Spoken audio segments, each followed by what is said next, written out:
بسم الله الرحمن الرحیم. السلام علیکم ملګرو. د پښتو یو متل دی، تاسو به اورېدلی وي، وایي چې سم شعر ناپرسان دی.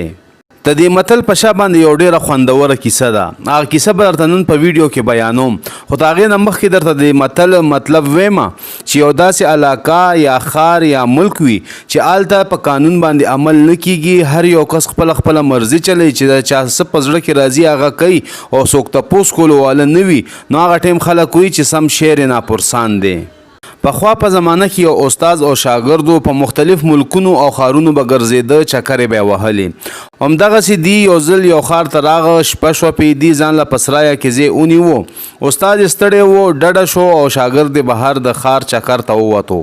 چې ښار ته راووتو نو شاګرد یې څه عجیبه شیزونه ولیده، څه عجیبه کارونه خلکو روان کړي. چا به سره زر د پیتلو په قیمت خرڅول، چا به الوګان سبزیانې د غوښې نه ګران خرڅول، غوښه به پکې ارزانه وه. او بعضې خلک پکې داسې وو چې خر به یې ځان سره روان کړی و، په خر به یې پڼډ نه ویښې او په خپله به یې په سر کړی وي چې دا خر ستړی کېږي. عجیبه لوبې ولیدې. شاګرد چې واپس رای ته راغو نو استاد ته و چې استاد جي دا ښار مې خوښ نه شو، دلته خو عجیبه الټه کارونه روان دي او زه چې ځو دا ځای پرېږدو. استاد ورته ویل چې اوس راغلی یو او شپه ده، ناوخته دی او په یو شپه کې څه کېږي، سبا له به سهار لوځو، پرېږده چې لږ ارام وکړمه. دا و د کیسې یوه حصه. د کیسې دویم حصه څه داسې ده چې په کومه شپه دی دې ښار ته راغه نو دغې نه یو شپه مخکې په دې ښار کې په یو کس باندې غله ورغلي وو کور ته. غلا یې ترې کوله خو دا سړی پرې راویښ شو او د غلو منډه کا، په دیوال باندې ټوپ کو. اخري غل چې ټوپ کولو نو هغه باندې دیوال را پرېوتو او خپه یې ماته شوه. دا ښار خو د عجیبه خلکو او عجیبه کارونه پکې ده. دا غل لاړو باچا له او باچا ته شکایت وکړو چې باچا سلامت، زه دې کس کره غلا له ورغلی وم، خو دې ظالم دا نه کچه دیوالونه والو چې په ما را پرېوتو او خپه مې ماته شوه. باچا سلامت اډر ورکړو چې د کور مالک دې حاضر کړی شي. باچا سلامت دا کس راوغوښتو او ورته ویل لکه د دیوالې کچه والی چې دې سړي له خپه ماته کا. سړی حق دک حیران و، ورته باچا سلامت دی کې خو زما څه قصور نشته، دا خو د ګلکار قصور دی. باچا دې پرېښود د کور مالک او ورته ویل چې ګلکار دې حاضر کړی شي. چې ګلکار راغو نو ګلکار ته ویل ولې دیوال خراب والی دی. ګلکار چې سوچ وکړو بیا ورته وی باچا سلامت وي دا زما قصور نه، دا مزدور له خرابه مساله روړه.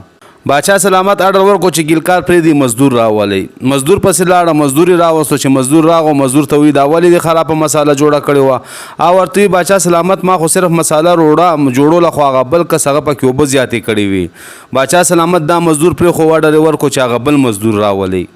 بل مزدور چې حاضر شو نو باچا سلامت ورته ویل چې په مساله کې د اوبه ولې زیاتې اچولې چې دیوال خراب راغو په دې غل باندې را پرېوتو. مزدور حیران شو، سوچ یې کولو چې څه ویم ورته. مزدور ورته باچا سلامت زما په دې کې څه قصور نشته، ما چې څه ټایم مساله جوړوله نو په لاره یو اتی روان و، د هغې د پاسه یو کس ناسو. هغه کس د اتي له منډه ورکړه. چې اتي له منډه ورکړه زه ویرېدم زما د لاس اوبه زیاتې په مساله کې تېر شوي، نو په دې وجه مساله کې اوبه زیاتې وي، مساله خراب راغه او دیوال خراب راغو. باچا سلامت دا مزدور پرېښو، اډر یې ورکړو چې هغه اتي والا راولئ. چې اتي والا په دربار کې حاضر شو نو ورته وایي تا ولې اتي له منډه ورکړې وه چې ستا په وجه باندې د کس نه مساله کې اوبه زیاتې شوي، دیوال کچه راغو او په دې غل را پرېوتو. د ډېر سوچ وکړو خو د ده په زړه کې څه بهانه پیدا نه شو. بس باچا ویل همدا مجرم دی، ده ته واچوئ پانسي او پانسي کوي. چې پانسي ورته څه ټایم اچوله نو چې کوم پړی جوړ کړی و د هغه پړي غاړه ډېره کوله وه، د دې سړي په سټ کې نه نښته. خلک لاړه باچا سلامت له وي. باچا سلامت ته ده په غاړه کې خو پړی نه راځي، پړی ډېر کولاو دی. نو باچا سلامت څوک اډر یې ورکړو چې ښځه دې پرېږدي او په دې ښار کې داسې سړی وګورئ چې د هغه سټ غټ وي چې دا پړی ورته واچو هغه پانسي کوي. دغسې دا سپایان ګرځېده اخره کې د اسرای ته راغه په سبا باندې. کله چې دا استاد جي او دا شاګرد په سبا راویښ شو نو سهار کې ورته سپایان مخې ته ولاړو چې د پړي غړی د دې په سټ کې چیک کنو برابره وه. د استاد جي ولرونی و او بوتلو چې راځي دله پانسي ورکو. استاد جي خپل شاګرد ته چې هلکه دا څه چلو شو، هلکه خلاصوه مې څه چل وکړه. شاګرد ورته وایي ما خو تا ته استاد جي بیګا ویلو چې زه چې ځو خو تا نه منو ده. وي ښه ځه زه چل کومه او لاړه روان شو. پانسۍ ځای ته چې ورسېده نو هلته یې استاد جي ته په مرۍ کې چې پړی واچولو پړی برابر و. دې ټایم کې په شاګرد راټوپ کو او خلکو سره په جګړه شو چې نه ده ته ما اچوي دا پړی ما ته واچوي. ټول حیران شو چې دا ولې دی ولې مرګ ته غاړه ږدي. استاد جي ویل ما ته واچوي، استاد ته اشاره وکړه نو استاد جي ویل ما ته واچوي، شاګرد ویل ما ته واچوي. دواړه په دې کې پلانجو. خبره لاړه باچا له چې باچا سلامت ته پته ولګېده نو راغو او تپوس یې وکړو چې هلکه ولې دواړه په پړي باندې جګړه کوئ.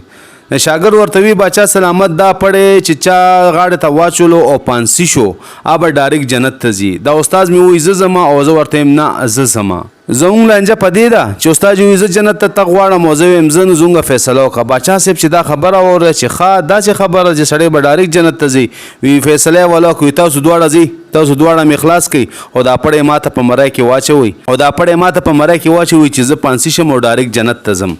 خلکو پړې راواغشتو او باچا ته په مرای کې واچولو او باچا یې پانسی کوم.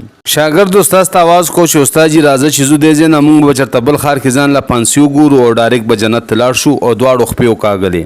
ملګرو دا د شعر ناپرسان کیسه که خوښه شوي وي نو لایک ورکړئ، ملګرو سره شیر کړئ. اجازت غواړم د الله په امان.